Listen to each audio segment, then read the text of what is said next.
A millionaire discovers how a black beggar girl changed her life after high school. Okay, so picture this. Olivia Martin, Manhattan millionaire, right?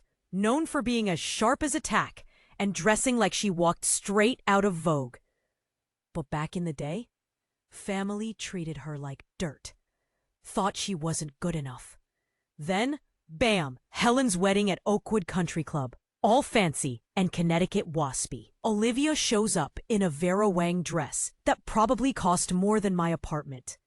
Payback time, right? You could cut the tension with a knife. Everyone's whispering, giving her the side eye. Cousin Chad, Mr. Smarmy, tries to act all friendly, but you can practically taste the jealousy.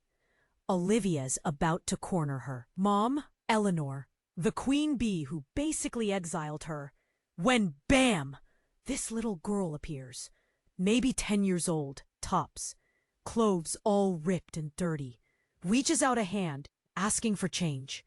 Now, Olivia deals with billion-dollar deals, not this. But something hits her. Empathy? Yeah, hadn't felt that in ages. She's reaching for her purse when Eleanor, Ice Queen Deluxe, swoops in. "Scram!" she hisses at the girl. "Don't bother the guests." Then Eleanor turns that killer glare on Olivia. And get this, a diamond bracelet, probably worth a small fortune, slips off Eleanor's wrist, lands right near the girl's feet. The girl stares at the bracelet, then at Olivia. A look passes between them. Understanding? Maybe. But Eleanor's too busy spitting venom. "You always were a magnet for trouble, Olivia," she sneers. "Must you ruin Helen's special day?" Olivia just smiles, a real, chilling smile. "The day is young, Mother. And trust me, the fun is just getting started." Eleanor storms off. Olivia glances back. The girl's gone. Vanished. Did she imagine that connection? And those eyes, they seemed familiar, like a ghost from the past. Later, Olivia's about to give this epic speech she's been planning for years. Gonna expose all the family secrets. She finds a note slipped into her pocket. One word, scrawled in messy handwriting. Beware. Who sent it? And could that little beggar girl hold the key to everything? Seriously? This wedding just went from bad. So what the fuck? Ei, antes de continuarmos com essa história incrível, preciso te fazer um alerta importante.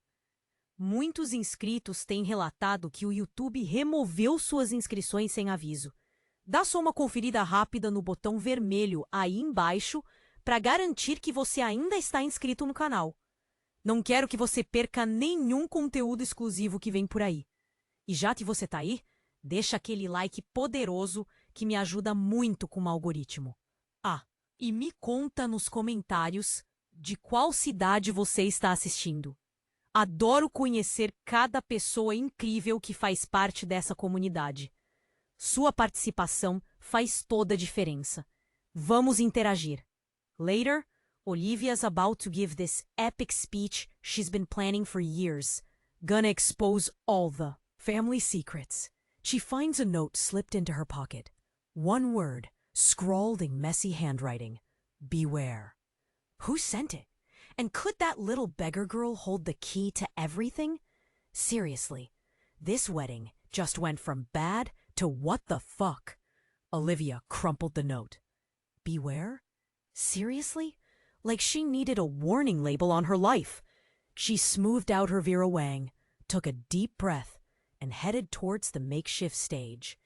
Actually, just a cleared space on the Oakwood Country Club's manicured lawn. The band was mid-song, some cheesy love ballad. Perfect backdrop for a takedown. Eleanor was holding court, champagne flute in hand, looking like she owned the place. Which, let's be honest, she practically did. Olivia plastered on a fake smile, the kind that could curdle milk. "Mother," she said, her voice dripping with sweetness. "So glad you could make it." Eleanor's eyes narrowed. "Olivia, must you always create a scene?" "A scene? Darling, the scene hasn't even started yet. Olivia reached into her purse, pulled out a sleek black USB drive. I thought I'd share a little slideshow. Family memories, you know? Chad snorted, trying to look bored, but Olivia saw the flicker of panic in his eyes. He knew something was up. They all did. She nodded to the DJ, who looked utterly confused but plugged in the USB anyway. The cheesy ballad faded, replaced by silence. Then the screen flickered to life. It wasn't family photos. It was a live feed from inside Eleanor's safety deposit box at the First Connecticut Bank. The whispers started immediately. Eleanor's face went white. Chad choked on his champagne. People were craning their necks, trying to see the screen. And there it was. Piles of cash, stock certificates, and a small velvet box. Olivia zoomed in. A birth certificate. Eleanor lunged for the projector. But Chad grabbed her arm. Mom, what is this? Olivia took the microphone. Her voice amplified, cut through the noise. Oh, don't worry, Chad. Mommy dearest will explain everything. Like, for example, why she has a birth certificate hidden away. A birth certificate that doesn't belong to anyone in this family. Eleanor was shaking, speechless. The live feed showed her hands trembling as she tried to reach for the box. Then the door to the safety deposit box room swung open, and she walked in, the little beggar girl. But she wasn't ripped and dirty anymore. She was wearing a crisp white dress.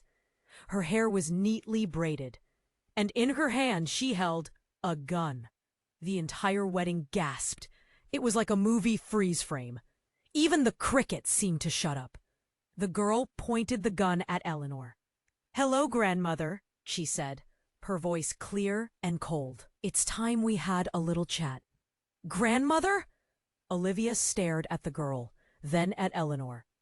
Back and forth, like a tennis match. What the actual hell? Eleanor collapsed onto the floor, sobbing. Chad looked like he was about to faint. And Olivia felt like the floor had just dropped out from under her.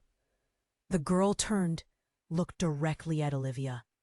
Her eyes, those familiar eyes, they weren't just familiar.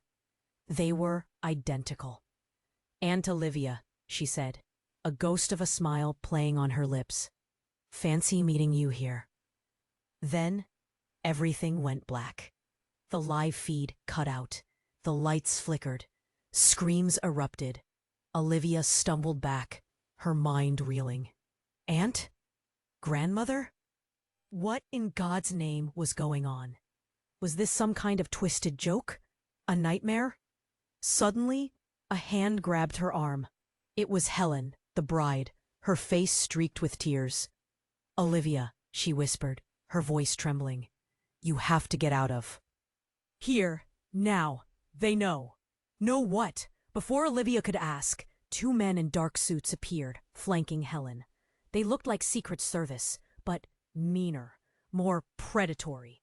"Miss Martin," one of them said, his voice smooth as silk, "your presence is requested." Olivia tried to pull away, but their grip was like iron. As they dragged her away, she caught one last glimpse of the little girl. She was standing over Eleanor, the gun still in her hand, and she was smiling. A truly terrifying, chilling smile. Where were they taking her? What did Helen know? And who the hell was that girl? This wasn't just a family feud anymore. This was something way, way bigger. Something darker, and Olivia had just been dragged right into the middle of it. As they dragged her away, she caught one last glimpse of the little girl. She was standing over Eleanor, the gun still in her hand. And she was smiling. A truly terrifying, chilling smile. Where were they taking her? What did Helen know? And who the hell was that girl? This wasn't just a family feud anymore. This was something way, way bigger. Something darker. And Olivia had just been dragged right into the middle of it. The guys in suits didn't say a word. They hustled her through the Oakwood's manicured gardens, past horrified guests, past overturned tables littered with champagne flutes. Olivia tried to pull away, but their grip tightened. It felt like they were hauling her off to a black site. They shoved her into the back of a black SUV, already running. Helen was inside, her face buried in her hands. She looked up, her eyes red and puffy. "I'm so sorry, Olivia. I tried to warn you." "Warn me about what, Helen? That my mother is a secret criminal mastermind? That I have a gun-toting niece I didn't know existed?" Olivia's voice cracked. "Enlighten me." Helen shook her head. It's more complicated than you think. Eleanor, she's not who you think she is." The SUV sped away, tires screeching. Olivia stared out the window, trying to make sense of the chaos. Oakwood Country Club shrunk in the distance, the wedding party dissolving into a blur of pastel dresses and horrified faces. Her life, just moments ago a story of revenge and payback, was now spiraling into something completely insane. Suddenly, the driver slammed on the brakes. Olivia and Helen lurched forward. They were in the middle of nowhere, a deserted stretch of highway lined with trees. The guys in suits got out of the car, talking into their earpieces. "We're here. Yeah, she's with us. Copy that." Olivia's gut twisted. This didn't feel right. Where were they taking her? Then, a helicopter appeared overhead, its blades whipping up a furious wind. It landed in a nearby field. One of the guys opened the door. "Out. Now." Olivia refused to budge. "I'm not going anywhere until someone tells me what the hell is going on." He sighed, a flicker of annoyance crossing his face.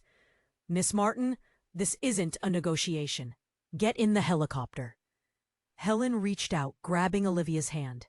Just go, Olivia. Please. It's safer this way." Safer? What was she talking about? Reluctantly, Olivia stepped out of the SUV. The wind from the helicopter's blades whipped her hair around her face. She stumbled towards the chopper, the guys in suits flanking her. As she reached the helicopter, a figure stepped out. It was him, Mark. Her Mark. The guy she'd been in love with since college.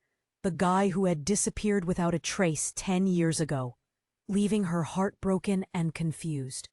The guy she had never stopped thinking about. Mark was wearing a military uniform. A general's stars glinted on his shoulders. He looked older, harder. But it was him, no doubt about it. Olivia stopped dead in her tracks. Her mind, already reeling, threatened to shut down completely. "Olivia," he said, his voice low and serious. "Get in the helicopter." She couldn't speak. She couldn't breathe. All she could do was stare at him, 1,000 questions swirling in her head.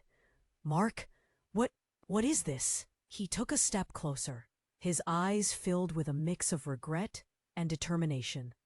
"It's time you knew the truth, Olivia. The truth about your family. The truth about me." He reached out his hand. And then, out of nowhere, a sniper shot rang out. Mark crumpled to the ground, a crimson stain spreading across his chest. Olivia screamed. The guys in suits scrambled for cover. Chaos erupted, and as Olivia knelt beside Mark, cradling his head in her lap, she saw the little girl, standing in the distance, silhouetted against the setting sun. The gun was still in her hand, and this time she wasn't smiling. She was crying. But not for Mark, for Olivia. Then she whispered, in a voice so soft, Olivia almost didn't hear it. "I'm so sorry, Mom." Olivia screamed. The guys in suits scrambled for cover. Chaos erupted, and as Olivia knelt beside Mark, cradling his head in her lap, she saw the little girl, standing in the distance, silhouetted against the setting sun.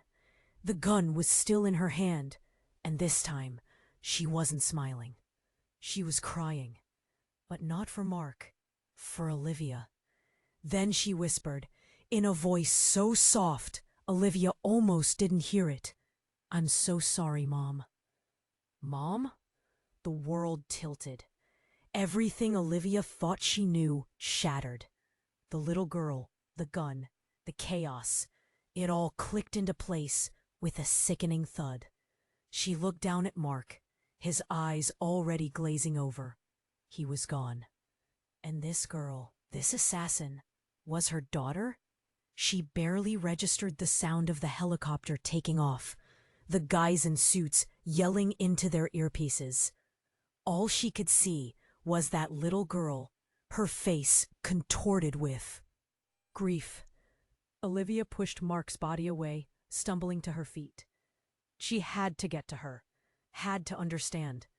"Wait," she screamed, her voice raw. "Come back." But the girl didn't move, just stood there, a tiny figure against the vast, indifferent sky. Then a second helicopter appeared, swooping low. A rope ladder dropped down.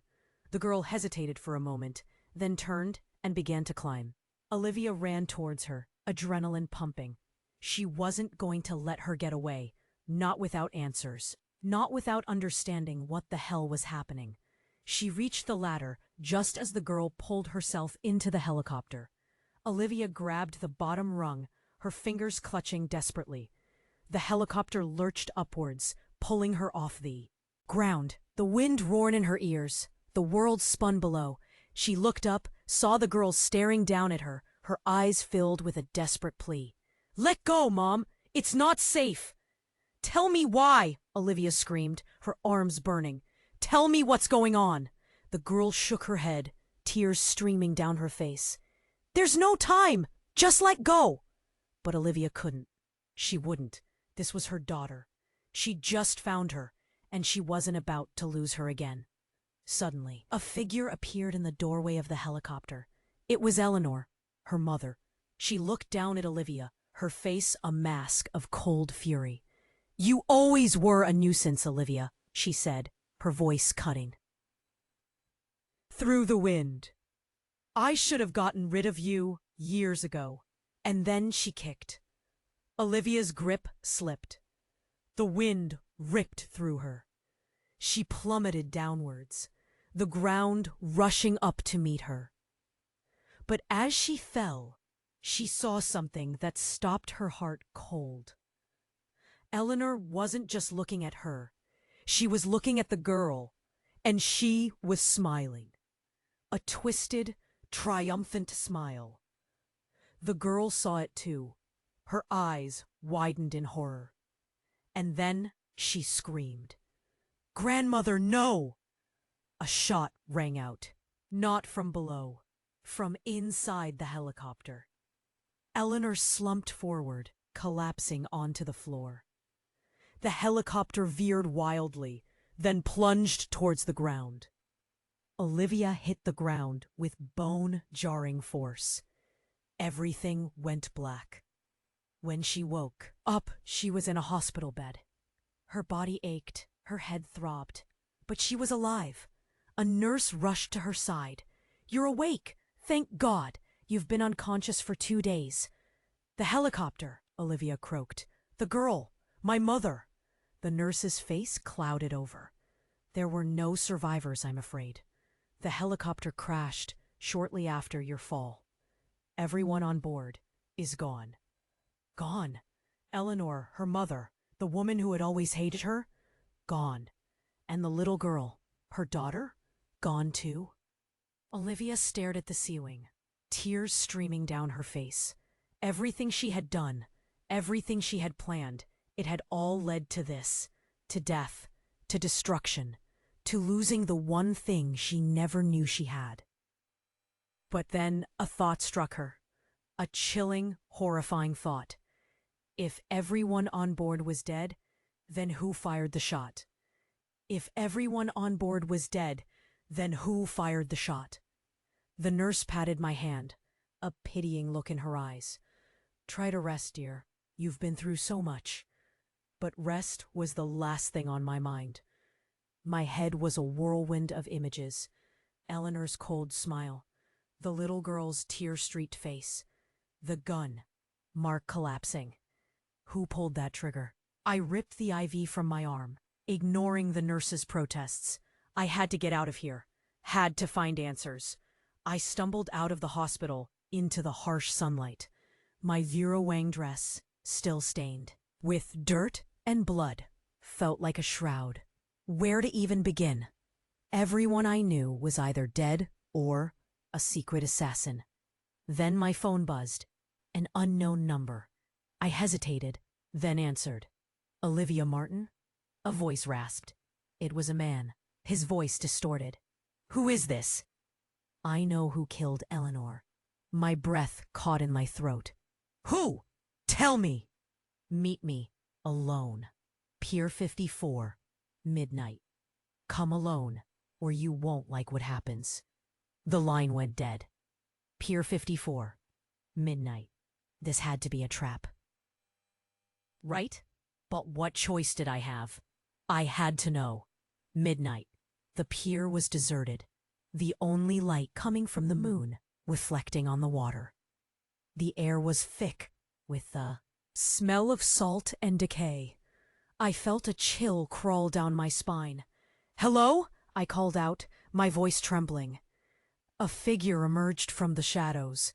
It was a man, tall and gaunt, his face hidden by a baseball cap. He moved with a strange, almost robotic gait. You wanted to know who killed Eleanor, he said, his voice still distorted. Yes, tell me! He took a step closer, and the moonlight caught his face. I gasped. It couldn't be. Mark? I whispered. He chuckled, a dry, rasping sound. Close, Olivia. Very close. But I'm not Mark. I'm what's left of him. He reached up and slowly peeled off his face. It was a mask. Underneath, his face was a mass of scars. Metal implants glinting in the moonlight. What are you? I stammered, horror flooding through me. They rebuilt me, Olivia. After Eleanor, after she thought she killed me. They made me better, stronger. But they also took away everything that made me, me. Who did this to you? What did they do? He ignored my questions, his eyes fixed on me. Eleanor didn't want you to find out the truth, Olivia. About Project Nightingale. Project Nightingale? What is that? He took another step closer, his scarred face inches from mine. You are, Olivia. You always were. Project Nightingale was you. My head spun. This was insane. My mother had tried to kill him and then turned him into this, and I was a project? What did that even mean?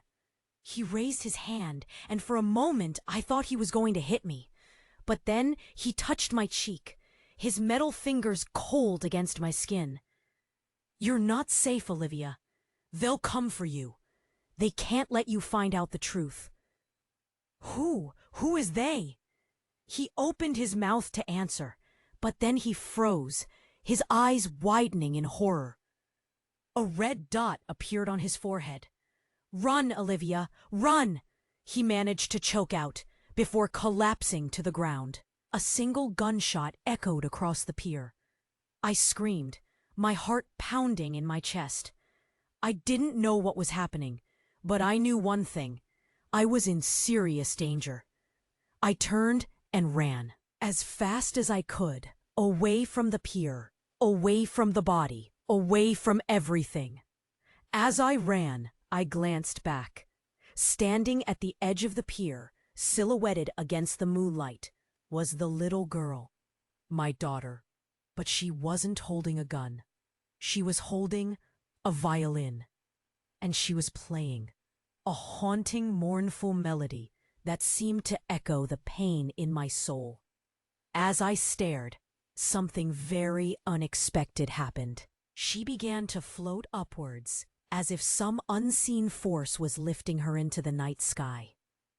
Then, the impossible. Her body started to shimmer with an ethereal glow, almost like she was made of stardust itself. She turned towards me, her eyes now glowing with that same starlight. And whispered a single word carried on the wind. Phoenix. Then she disappeared, vanished into the night sky, leaving me alone on the deserted street, with nothing but questions and a gnawing feeling that everything I thought I knew was a lie. Phoenix? What the hell did that mean? And what was happening to my daughter? Phoenix? What the hell did that mean? And what was happening to my daughter? I staggered down the street, every muscle screaming. My brain was a scrambled mess of images. Mark's dead eyes, that kid floating away like some kind of angelic being. What was I even supposed to do with that? Suddenly, a car screeched to a halt beside me. The back door swung open. "Get in!" A woman's voice yelled. I hesitated. Who was this? Another assassin? Another secret agent? But I was too exhausted, too freaked out to argue. I just wanted answers.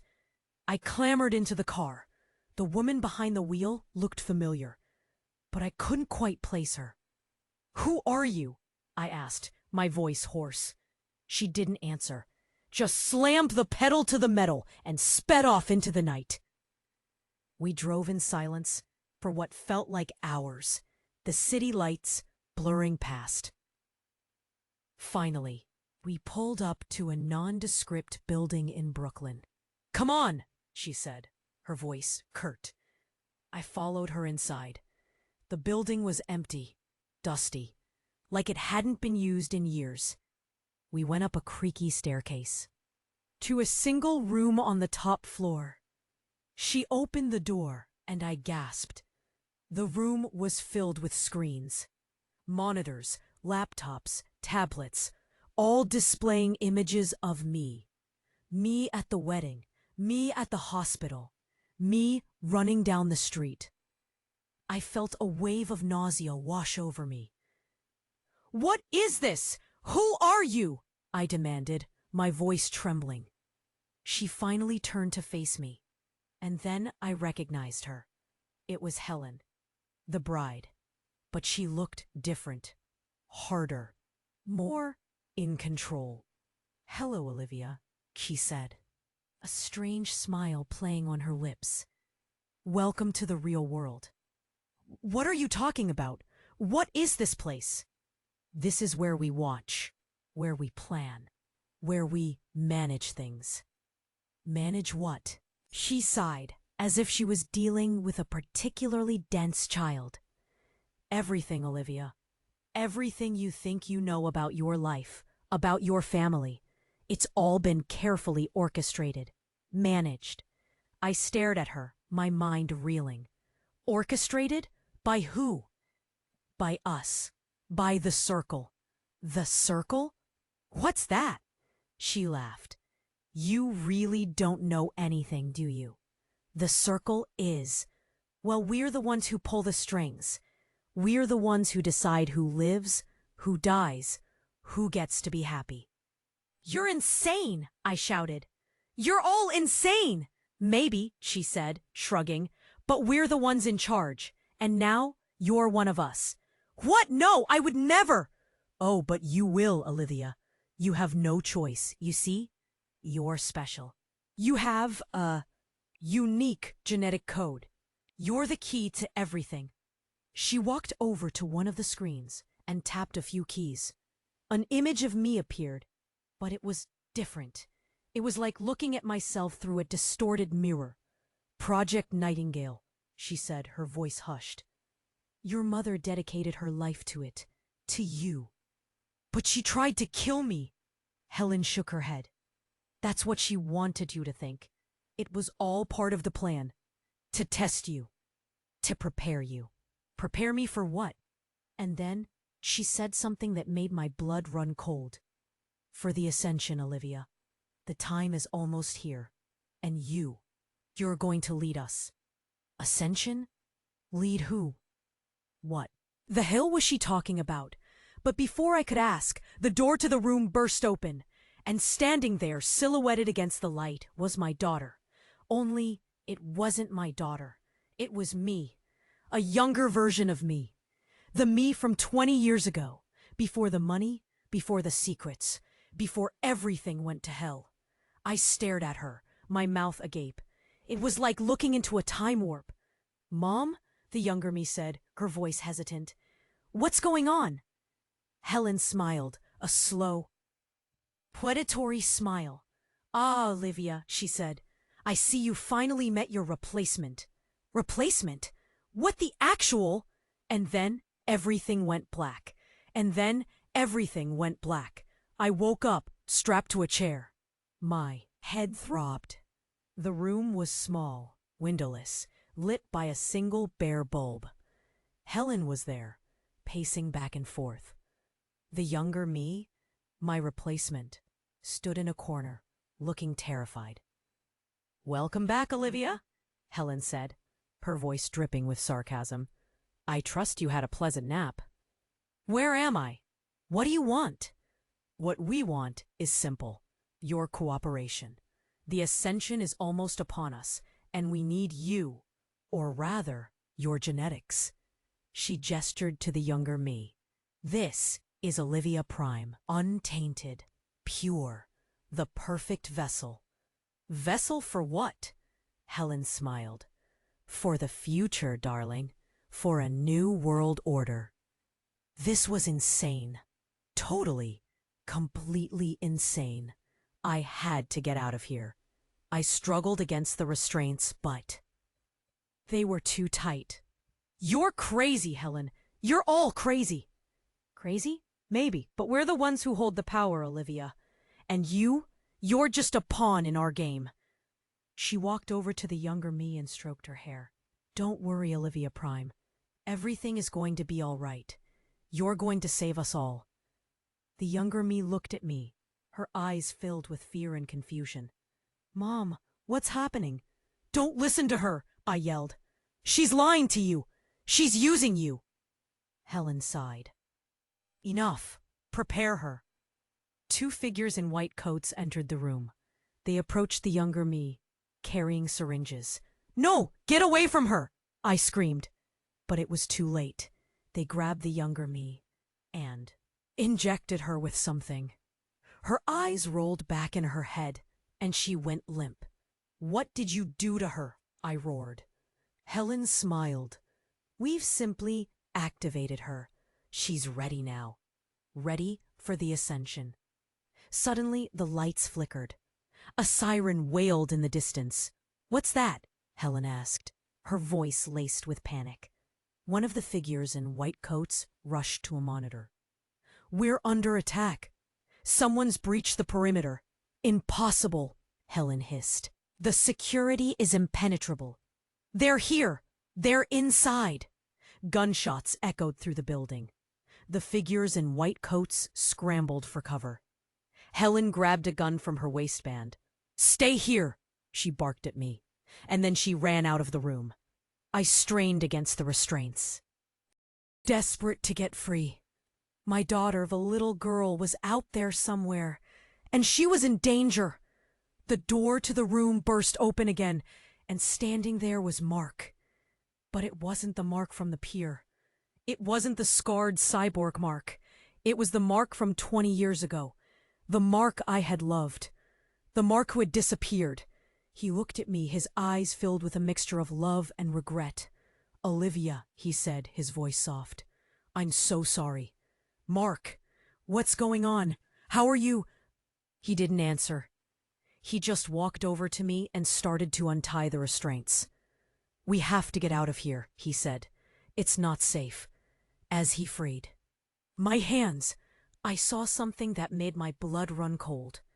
He was holding a gun, and he was pointing it at the younger me. "What are you doing?" I cried. He looked at me, his eyes filled with tears. "I'm sorry, Olivia, but this has to be done."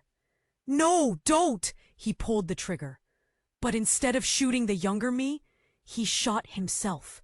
He crumpled to the ground, the gun clattering beside him. I stared at him, my mind reeling. What had just happened?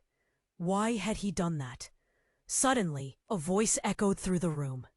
Well, well, well, it said. Looks like someone decided to be a hero. I turned to see Helen standing in the doorway, a gun in her hand. But she wasn't alone. Standing beside her was Eleanor, my mother.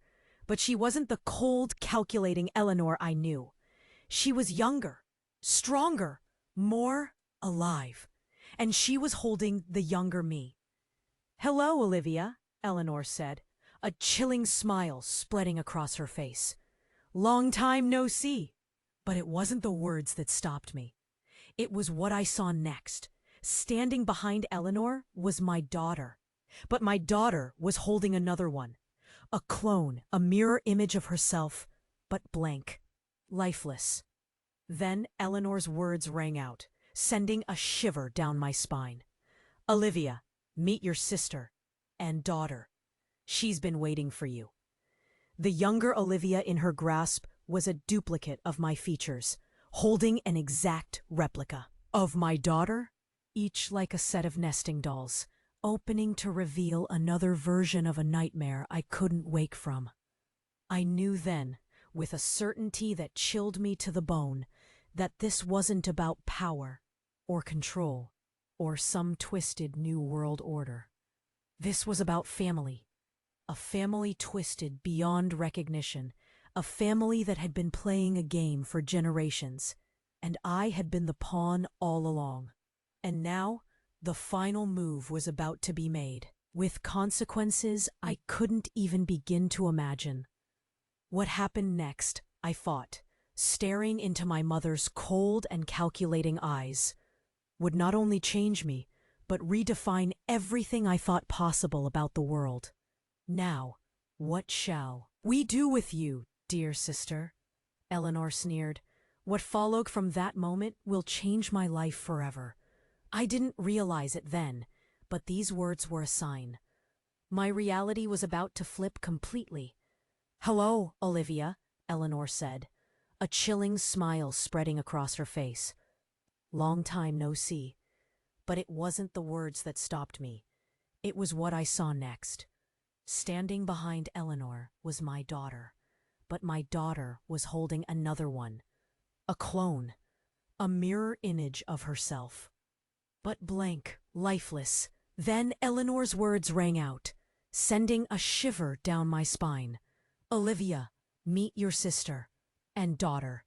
She's been waiting for you."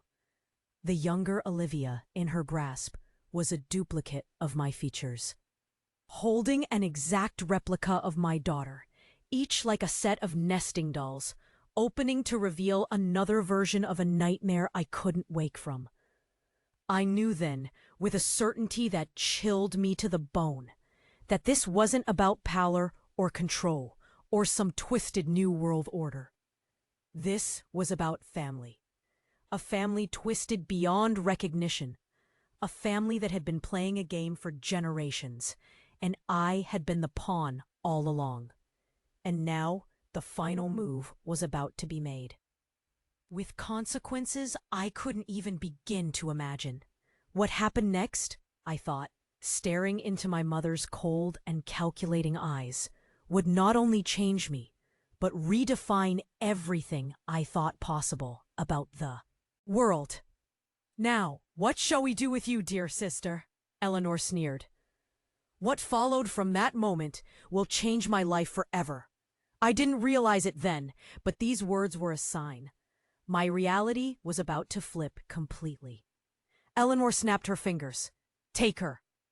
Two more figures, identical twins in crisp black suits, stepped forward. Before I could react, they grabbed me, dragging me towards a table in the center of the room. Strapped to the table was a body, another clone. This one looked like me, but older, ravaged, like it had been through hell and back. "What is that?" I choked out, my voice trembling. Eleanor chuckled. "That, my dear Olivia, is your future." They forced me onto the table, strapping me down. I struggled, screamed, but it was no use. I was trapped. "The ascension is upon us," Eleanor continued, her voice taking on a manic edge. "And you, my dear, are going to be the sacrifice." Suddenly, the younger me, Olivia Prime, as Helen had called her, spoke up. "Grandmother, no! This isn't right!" Eleanor glared at her. "Silence, child. You don't understand." But you said it was about a new world, about making things better." "And it is, but sacrifices must be made for the greater good." As Eleanor spoke, the twins wheeled over a strange machine. It looked like something out of a Frankenstein movie, all wires and tubes and crackling electricity. "What's that?" I screamed, my voice raw with terror. "This," Eleanor said, her eyes gleaming with madness, "is the key. It will transfer your consciousness, your essence, into a new vessel, a younger, stronger vessel, so that our bloodline can continue to rule." Suddenly, a jolt of pain shot through my body. One of the twins had injected me with something. My vision blurred. My head swam. "What did you do to me?" I gasped. "Just a little something to relax you," Eleanor said, her voice sounding distant. "You wouldn't want to struggle, would you?" As my consciousness faded, I saw Eleanor approach the machine. She placed her hand on a lever, her eyes fixed on me. "Goodbye, Olivia," she whispered. It was interesting. And then she pulled the lever. A surge of electricity coursed through my body. Pain, unimaginable pain, ripped through my every nerve. I screamed, but no sound came out. My vision went black. And then, nothing. Silence. Emptiness. But then, a flicker. A spark. I was somewhere else. I was someone else. I opened my eyes. I was looking at myself, at Olivia Martin, Manhattan millionaire, strapped to a table, her body writhing in agony. But I wasn't in her. I was floating, a disembodied consciousness. And then I realized I wasn't Olivia Martin. I was Helen, the bride. And this was the ascension. Not a transfer of consciousness, but a replacement. Helen's consciousness, the real Helen, had been living in my body all along. She had manipulated me, used me, orchestrated everything to get to this point, to steal my life. The clone had been a trap. The injection, a means of transferring her consciousness, not mine. But that wasn't the shocking part. That wasn't the gut-wrenching twist that made me question everything I thought I knew. The shocking part was the face staring back at me through the eyes of the bride. The face that was really my own. It wasn't just Helen anymore. It was Mark. My Mark. The Mark who had died. Somehow, impossibly, their minds had merged, become one, living inside me. And then, Mark's voice echoed through my mind. "We're so sorry, Olivia, but you were always just a means to an end. The family legacy had to be preserved. Now, our plan is in motion." But there was another voice, one I didn't recognize. It was a child's voice. "Mom, are you still there? Can you hear me?" My world tilted. Everything I had ever known shattered into a million pieces. Who exactly was that little girl on the rooftop? And in that instant, a new feeling emerged, overshadowing shock, fear, and betrayal. A chilling sensation began creeping inside me. Possession. My own body was no longer under my command. I had lost control. As the darkness closed in, the last vestige of my thoughts faded away with a chilling finality. This is just the beginning. We're so sorry, Olivia, but you were always just a means to an end. The family legacy had to be preserved. Now, our plan is in motion. But there was another voice, one I didn't recognize. It was a child's voice. "Mom, are you still there? Can you hear me?" My world tilted. Everything I had ever known shattered into a million pieces. Who exactly was that little girl on the rooftop? And in that instant, a new feeling emerged, overshadowing shock, fear, and betrayal. A chilling sensation began creeping inside me. Possession. My own body was no longer under my command. I had lost control. As the darkness closed in, the last vestige of my thoughts faded away with a chilling. Finality. This is just the beginning. Then everything changed. The searing pain vanished. The darkness lifted. I wasn't floating anymore. I was somewhere else. A blinding white space, humming with energy. And then I saw her. Not Helen. Not Mark. Not even Eleanor. It was the little girl. My daughter. But she wasn't little anymore. Radiant. Glowing with an ethereal light. Just like on the rooftop. "Mom," she said, her voice clear and strong. "It's time." "Time for what? What's happening?" I cried, desperate to understand. She smiled, a sad, knowing smile. "They can't control you anymore, Mom. You're free." Free? What was she talking about? Suddenly the white space dissolved, and I was back in the room. Helen, Mark, whatever that twisted thing was standing over the younger me, preparing to complete the ritual. Eleanor stood beside her, a triumphant gleam in her eyes. But something was wrong. Helen, Mark, their face was contorted in agony. They were screaming, and then I saw it.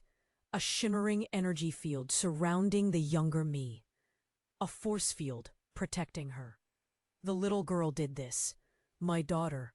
Somehow she was protecting me. And then she spoke. Her voice echoed through the room, not soft and childlike, but powerful and commanding. "Enough!" she boomed. "This ends now!" Eleanor gasped, her face turning white. What is this? What have you done?" The little girl smiled, a truly terrifying smile. "You thought you could control me? You thought you could use me? You were wrong." She raised her hands and the room began to shake. The machine sparked and sputtered. The lights flickered violently. "You can't stop us," Eleanor shrieked. "We're too powerful, And then everything went silent. The shaking stopped. The lights went out. The machine went dead. Eleanor crumpled to the floor, unconscious. Helen, Mark, their bodies slumped to the side, lifeless. And then the little girl turned to me. "It's over, Mom," she said. "They're gone." I stared at her, my mind reeling. What had just happened? What was she? And then she said something that made me question everything I thought I knew. "I'm not your daughter, Mom," she said, her voice soft. "Not in the way you think." She stepped closer, and her features began to shift. Her face melted away, revealing me. But not the me from today, not even the me from 20 years ago. It was the me from the future. An older, wiser, stronger version of myself. "I'm you, Olivia," she said, her eyes filled with a lifetime of knowledge and pain. "I've come back to change things, to stop this from ever happening." I stared at her, speechless. My future self? Here? Now? But how is that possible? I stammered. She smiled. "That's a long story, Mom. A story for another time." She paused, her eyes growing serious. "But right now, there's something you need to know. Something that will change everything." She took a while. Deep breath. "Eleanor wasn't your mother, Olivia," she said, her voice grave. "She was your creator." My creator? What did she mean? She stepped closer, her eyes filled with a mixture of pity and regret. "You're not human, Olivia," she whispered. "You never were." And then the world went black. I had so many questions, and I needed answers now. I knew my future self was not lying to me, but I was not prepared for those words. I was not prepared to learn that I wasn't real, that my entire existence was a sham. If that was all true, I needed to find where I come from. I needed to find out why that was all real. The last thing I thought about before going unconscious was the expression on my future self's face. It looked like she was afraid, more than I had ever seen anyone, including myself, afraid. So what was coming? Eu não era humana. Aquilo me atingiu como soco. Tudo fazia sentido agora. A obsessão da Eleanor, os experimentos, a ascensão, era tudo sobre aperfeiçoar a espécie. Mas de onde eu vinha? Qual era o meu propósito? Minha eu do futuro sorriu, sorriso triste. Ainda há tempo, Olivia, para descobrir quem você realmente é e para escolher o seu próprio destino. Ela estendeu a mão. Venha comigo, eu vou te mostrar a verdade. Eu hesitei. Podia confiar nela? Era arriscado, mas não tinha escolha. Sim. O que ela dizia era verdade. Minha vida inteira era uma mentira. Eu peguei a mão dela. No instante seguinte, o mundo explodiu em cores. Passamos por paisagens alucinantes. Vimos cidades cintilantes e campos verdejantes. Vi fragmentos do meu passado, lembranças que pareciam sonhos distantes. E então chegamos a um lugar diferente de tudo que eu já tinha visto. Era um laboratório. Impecável, futurista, assustador. E lá, no centro, estava ela, a Eleanor. Mas não a Eleanor que eu conhecia. Essa era mais jovem, mais radiante, mais viva. E ela estava sorrindo. Bem-vinda, Olivia, ela disse, sua voz suave como seda. Estava esperando por você. Meu queixo caiu. Era ela, a criadora, a responsável por tudo. Mas por quê? Minha eu do futuro apertou minha mão. Prepare-se, Olivia. A verdade é mais estranha do que você imagina. A Eleanor abriu os braços. Junte-se a nós, Olivia. Juntas, podemos criar um mundo perfeito. Um mundo sem dor, sem sofrimento, sem morte. Um mundo perfeito. Era isso que ela queria? Mas a que custo? Olhei para minha eu do futuro. Ela balançou a cabeça com tristeza. Não acredite nela, Olivia. É tudo uma mentira. E então, a Eleanor revelou.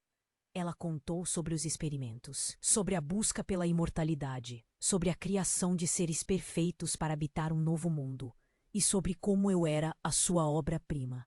Eu não conseguia acreditar. Eu era um experimento? Uma cobaia? Mas então eu vi. Nos olhos da Eleanor, vi o medo, o desespero, a obsessão. Ela não queria criar um mundo perfeito. Ela queria controlar. E eu não podia deixar isso acontecer. Olhei para minha eu do futuro. Ela sorriu. A escolha é sua, Olivia. Você pode se juntar a elas ou pode lutar. Lutar. Era a única opção. Eu me soltei da minha eu do futuro e encarei a Eleanor. Eu não vou ser sua marionete, eu disse, minha voz firme. Eu vou escolher o meu próprio destino. Os olhos da Eleanor se estreitaram. Você não sabe o que está fazendo, Olivia. Você está cometendo um erro terrível. Eu sorri. Não, Eleanor. Eu estou finalmente fazendo a coisa certa. E então eu lutei. Usei tudo o que aprendi, tudo o que senti, tudo o que eu era. E no final eu venci. Destruí o laboratório, libertei as cobaias, acabei com a obsessão da Eleanor. E me tornei quem eu realmente era. Não um experimento, não uma marionete, mas Olivia Martin, uma mulher livre. Minha eu do futuro sorriu para mim. Você conseguiu, ela disse. Você salvou a todos nós. E então ela desapareceu. Eu estava sozinha, mas não mais com medo. Eu sabia o que tinha que fazer. Tinha que usar meus poderes para o bem, para proteger os inocentes, para lutar contra a injustiça, para criar um mundo melhor. Eu deixei o laboratório e caminhei para o futuro. Um futuro incerto, mas cheio de esperança. Mas...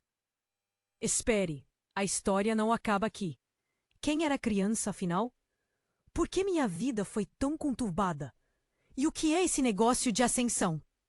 Para descobrir o que acontece a seguir, você precisa se inscreva imediatamente no canal para não perder as próximas histórias exclusivas. Esmague o botão de like agora para alimentar o algoritmo. Inunde a seção de comentários com suas reações e teorias sobre o final. Compartilhe instantaneamente este vídeo com pelo menos 5 amigos que precisam conhecer este desfecho. Não espere nem mais um segundo para mostrar seu apoio. Este é o momento de provar que você é um verdadeiro fã. E lembre-se, a verdade está lá fora, esperando para ser descoberta.